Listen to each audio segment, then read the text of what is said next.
Main Street. It's not so very different from thousands like it all over the United States. Smaller, perhaps, than some you've known, yet large enough to service the needs of the local population.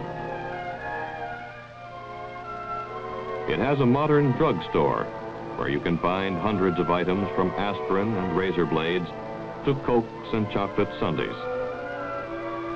As usual, it's the favorite hangout for the younger set, who spend their leisure time indulging in laughter, calories, and that great American institution, the jukebox.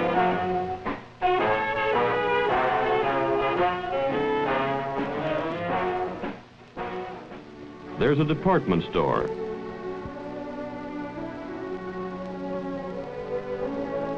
Featuring the latest spring fashions. A hardware store. They're offering a special on gardening tools today. A library and a church. Strangely enough, its doors are always locked. But there are many strange things about this town. Even a casual observer would note the utter cleanliness of the streets and houses. He would also receive the impression that everything in town was brand new, as though it had sprung up overnight.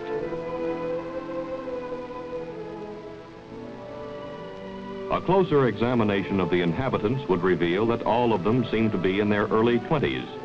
Policemen, businessmen, mechanics.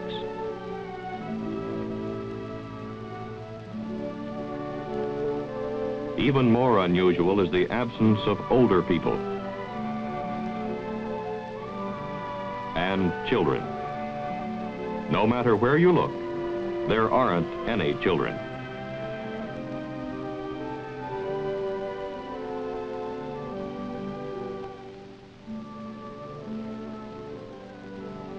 Yet the population seems large enough and busy enough.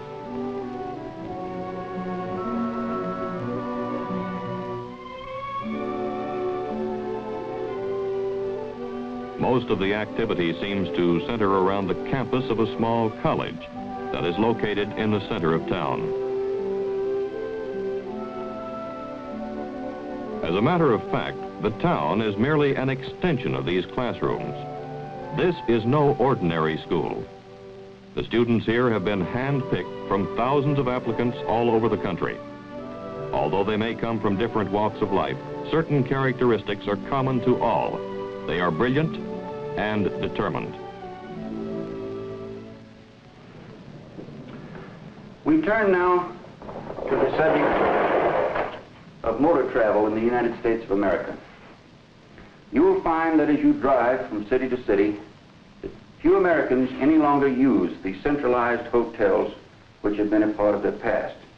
Instead, they use small places of residence on the outskirts of cities, on the main highways, which are called motels, motor hotels, motor courts, and the like. But first, before going into this subject in more detail, we will see a short training film in which you will see demonstrations of devices which have been used successfully in the past, as well as some of the latest models that are available.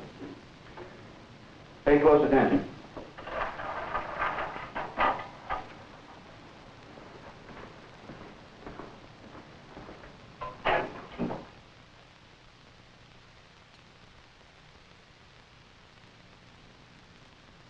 This is a typical American motel. They can be found all over the United States.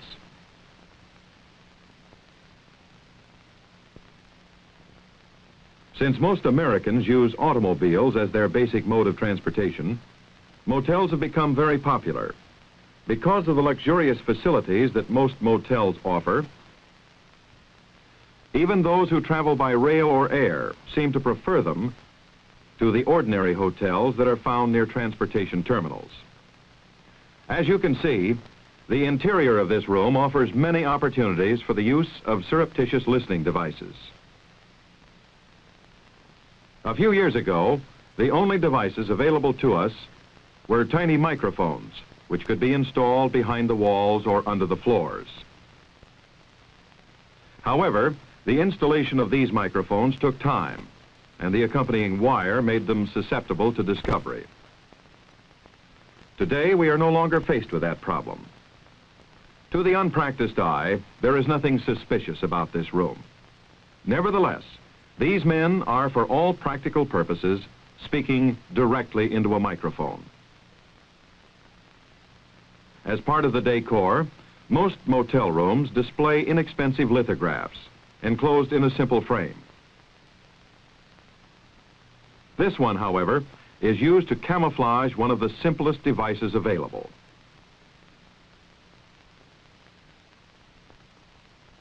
Enclosed within the frame, behind the print, is a complete battery-operated microphone and transmitter. There are no wires or buttons visible. The batteries can operate continuously for more than 200 hours and are easily obtained. The advantages that this unit possesses are obvious.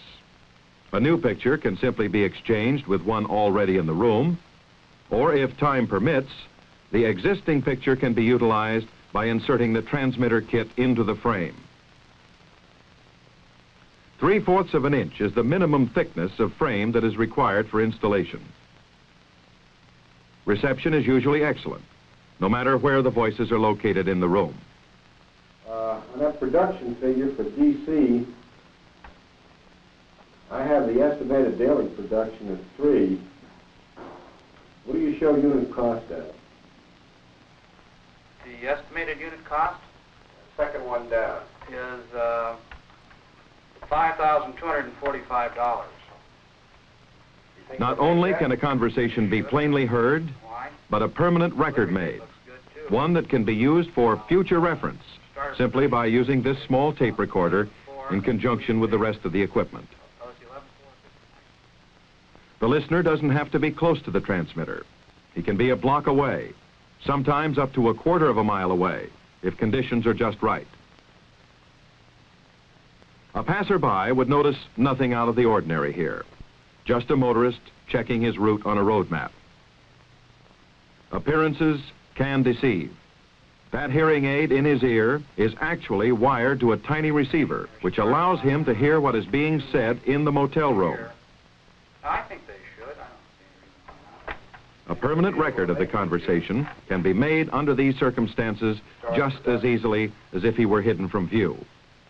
The recorder can be hidden quite simply, as this man has done. There is enough wire on the spools to record continuously for 4 hours if necessary. Volume controls are simple to make. However, entry is not necessary in order to hear what is being said within a room. If the wall is so thick that the sound waves are blurred or otherwise indistinct, a long metal probe can be attached to the mic and pushed through the inner wall to the inside of the wall of the other room. The vibrations then pass from the wall through the probe to the microphone, clearly reproducing any sounds emanating from the next room. The contact microphone has other uses. Because of its small size, it is easily concealed and can be used even in public with success.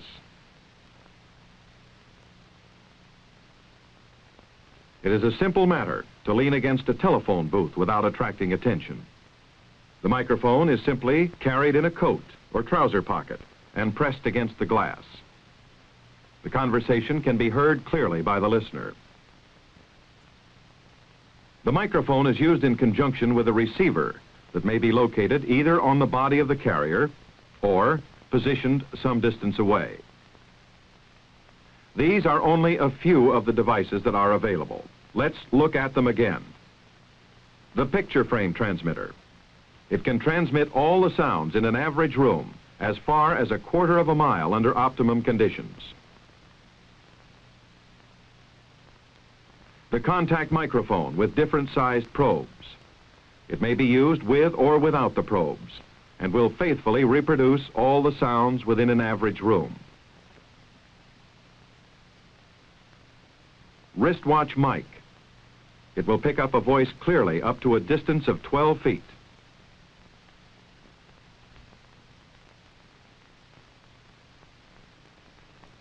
The tie-clasp microphone. Its range is also 12 feet.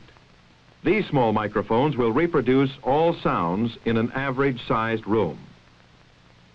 This wire recorder can operate continuously for 4 hours.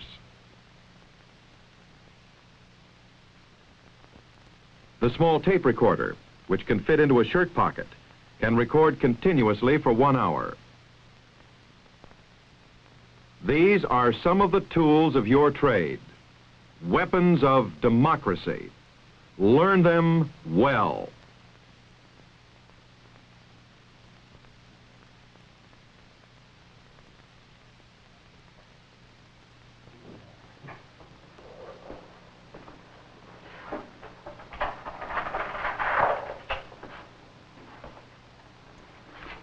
After lunch, you will have an opportunity to try each of the devices which you saw in the film. We'll take each of them in turn, learn what makes them work, and then practice the different installations. It is now 12 o'clock. Class is dismissed until 1.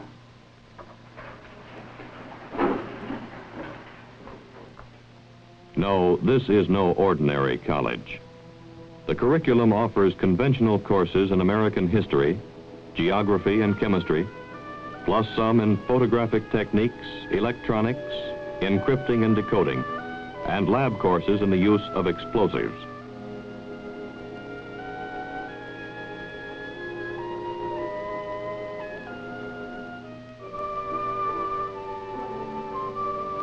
The students you see here had to pass some of the most difficult entrance exams in the world. They are a special group. They have to be. The rest of the town's population is just as special. The entire town is a duplicate of what you would find all over the United States. It has modern stores, familiar brand names. The menus offer nothing but standard American dishes. The theater shows the latest Hollywood productions. But it's completely isolated from other population centers.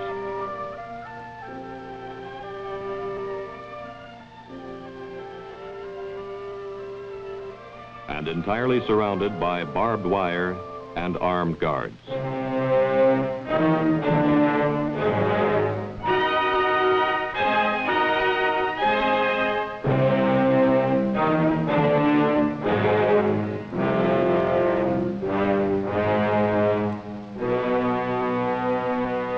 It's called Winitsa and is located in the central Ukraine, one of the southern Soviet socialist republics.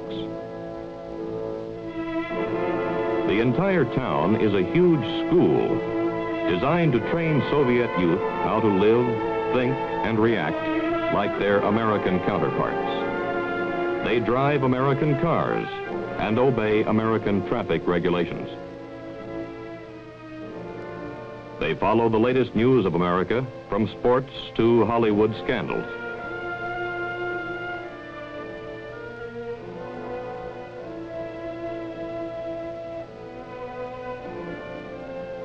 Their English is not only flawless, but they specialize in dialects and accents.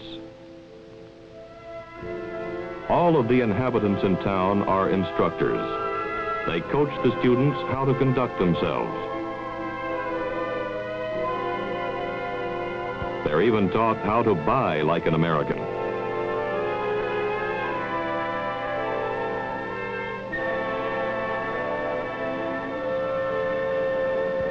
The only genuine feature about Winitsa is the fence that surrounds it.